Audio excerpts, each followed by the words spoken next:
ধন্যবাদ মাননীয় সভাপতি, বিজ্ঞ বিচারক মণ্ডলী এবং উপস্থিত সুধী সবাইকে শুভেচ্ছা। মাননীয় সভাপতি, দিনটি ছিল গত বছরের এক নিঝুম বর্ষার রাত। কুড়িগ্রামের চিলমারি চরের এক জীর্ণ কুঠিরের মধ্যে বসা ছিল হ্যারিকেনের আবছা আলোয় 10 বছরের এক যুবক।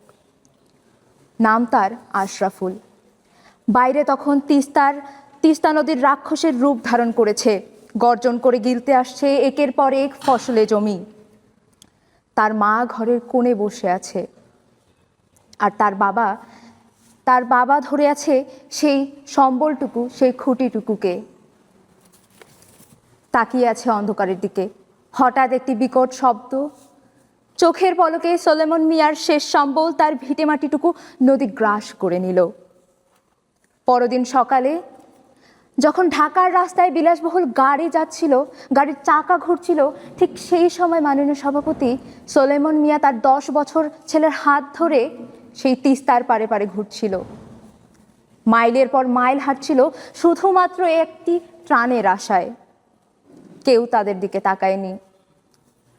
সেই ল্যাম্পপোস্টের নিচে দাঁড়িয়ে সেই 10 বছরের আশরাফুল তার বাবার জরাজীর্ণতা দেখে তার বাবাকে প্রশ্ন করে, বাবা, আমাকে এলা কায় দেখে, আমার তো সবে চলে গেছে।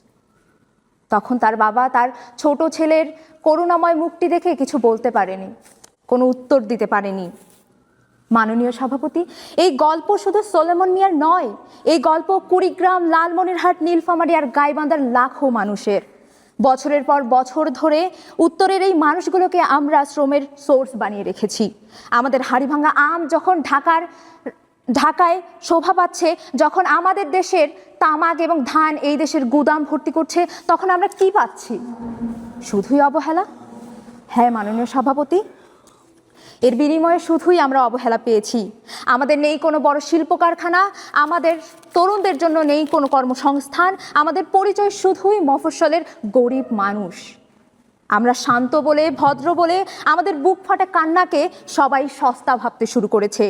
কিন্তু মাননীয় সভাপতি, সোলেমন মিয়ার সেই ছোট ছেলে আজ আর ছোট নেই, সে বড় হয়ে গিয়েছে। তার চোখে এখন আর জল নেই, আছে বুক ভরা আগুন। সে বুঝে গেছে এই সমাজ যেখানে করুণা করতে জানে, তারা অধিকার দিতে জানে না। আজ তেঁতুলিয়া থেকে চিলমারি, দিনাজপুর থেকে রংপুর, পুরো উত্তর অঞ্চলের তরুণ সমাজ এক হয়ে গিয়েছে। হ্যাঁ মাননীয় সভাপতি, আজ আমাদের পিঠ থেকে গিয়েছে দেয়ালে।